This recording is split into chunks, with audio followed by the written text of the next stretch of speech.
So, g'day people, how you going today? Today, I have a new word for you. I just learnt this word for myself, so obviously I haven't heard this before.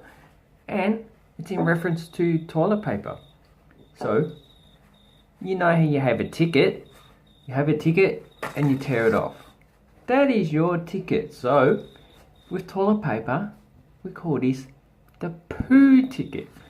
Because you have one ticket, or you could have more than one, and you wipe your bum with it after you have a poo.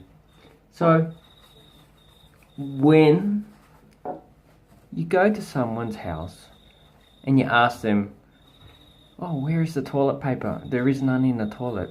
Nah, don't say that. That's too obvious. Just go, oh, excuse me, mate, where's the poo ticket? You don't have any tickets in the toilet. And they'll look at you going, what the fuck you talking about? No idea what you're talking about.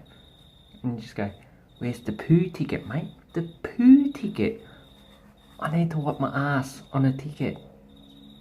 And eventually you have to say, where's the toilet paper? God, I don't know.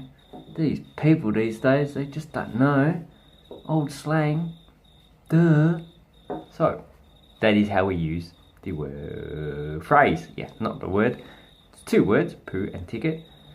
Yeah, that's how you use it. When you want toilet paper, use poo ticket instead. Confuse the fuck out of people. Very fun. Hooroo, mates.